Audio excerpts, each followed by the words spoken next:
This is the Wonderfully Made podcast, and I'm your host, Fifi Buchanan.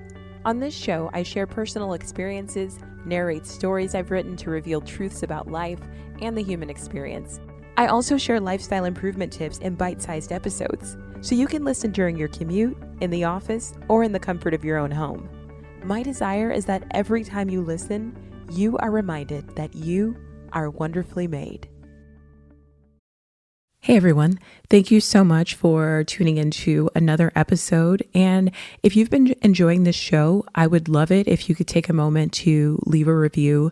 And also, if you're looking for ways to show support to me and my show, you can click the link in the show notes and find all the links to my books and meditations and also social media if you'd like to connect with me there. Now, let's get into the episode. Today, we're going to talk about what it takes to achieve results.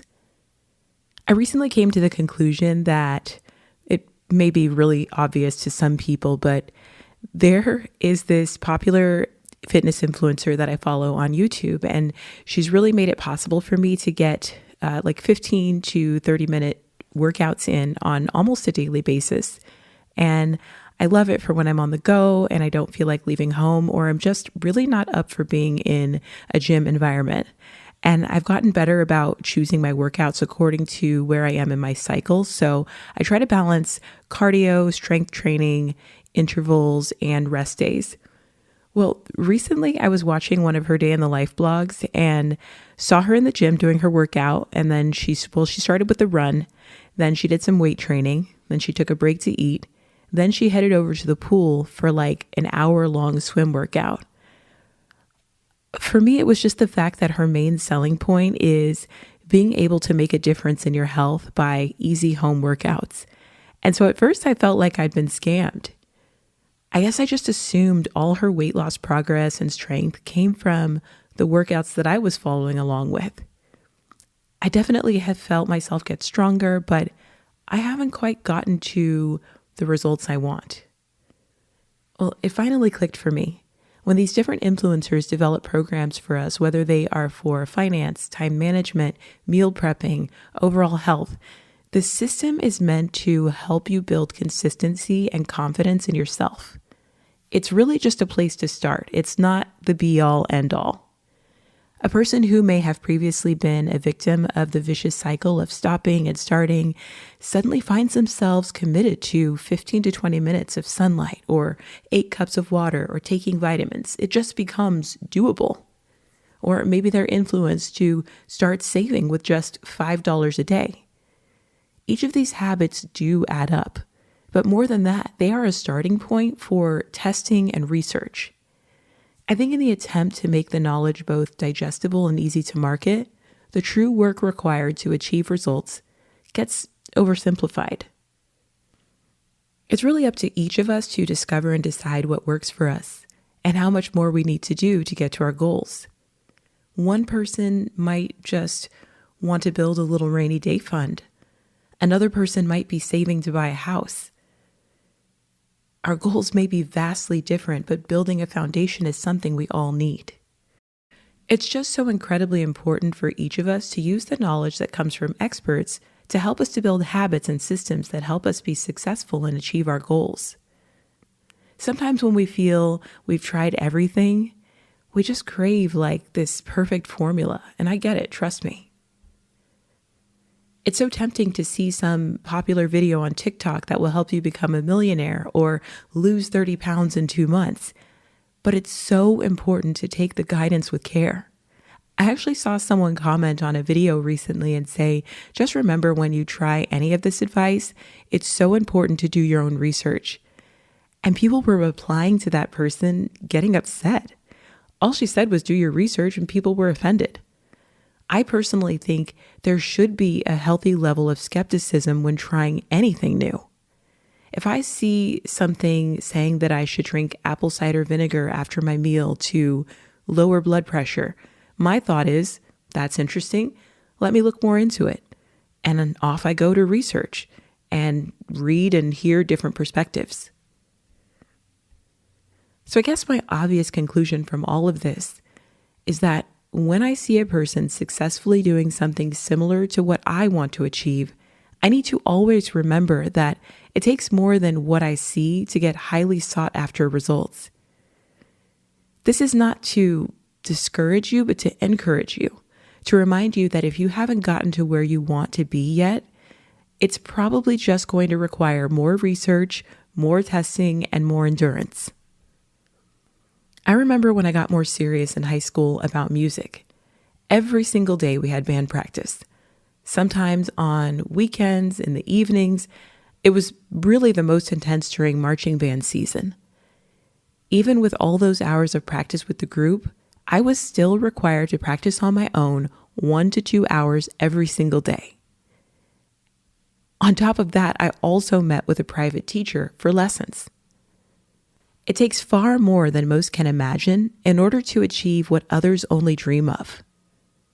So now that I know this, what am I going to do? The first thing is I'm going to get better at tracking my progress. Even if some days or even weeks it feels like I'm at a standstill or even going backwards a bit. For my wellness routine, I can do a better job of tracking how busy I was, what I ate, how much sleep I got, how hydrated I was, how many days away from my last period. All of these things will likely play into what I'm seeing. Now, this is applicable for everyone who has a goal. There are different factors and habits and circumstances that are going to play into how well you're going to be able to follow your system and how much results you'll see. It's important to take note of what you consider a good week or a bad week and what factors may have played into those results. Next, I will slowly build habits I can stick to. I don't mind lofty goals, but I'm realistic about adding new habits. Small changes can make a big difference over time. If I set unrealistic goals for myself, I will only serve to discourage myself every single time I fall short. Another thing I do is continue to diversify my sources of knowledge. No one person is going to have all the knowledge I need to achieve what I want to achieve in my life. I like to take bits and pieces from different sources until I find what fits and what can bring me results. I'll also take advantage of the opportunity to build community. While I'm not too big on the idea of accountability partners, I do like comparing notes and having fruitful discussion around some of the things I want to do or things I want to grow into. Conversations with different people from different walks of life are not only encouraging and inspiring, it also builds a sense of purpose and connectedness. Always remember that even people who are living a life that you don't want to live can teach you a great deal. Another thing I'm committed to is celebrating my wins no matter how big or small. Comparison is an absolute beast. Sometimes the people who are teaching us and inspiring us can be an uncomfortable trigger for harsh self-criticism. Without realizing, we are benchmarking our own progress and success against what we have seen others accomplish.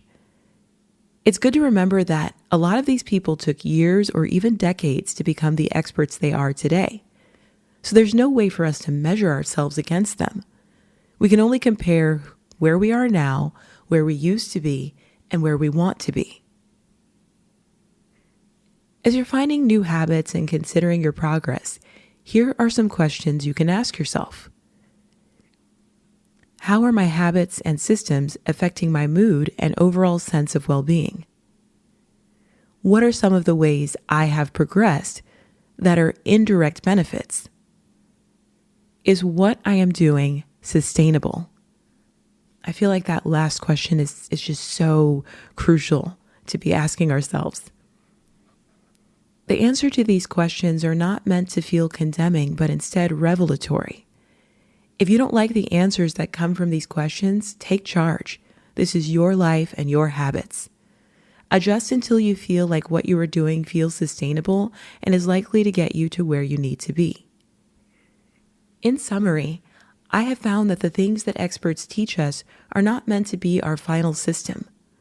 What they teach us is meant to help build a foundation for habits that lead to a lifestyle we desire. We can always assume that so much more goes into anything, And the easy 5 steps or 10 steps that someone shares is meant to be a more easily digestible set of steps to get us to a more consistent and committed place within ourselves. We also need to be mindful of our hearts and mindsets when we follow others. If anything becomes a detriment to us through condemnation, false information, or our tendency to compare, we can reevaluate and even take a step back when we feel we are not on solid ground. I want to remind you that you are so much more than your milestones and visible progress. Your habits are meant to lend you a hand in getting you to a life that feels good. Never should you feel that you are enslaved or beholden to a set of habits, especially if they no longer serve you. You are worthy, easy to love, and deserving of your wildest dreams. Thanks for listening.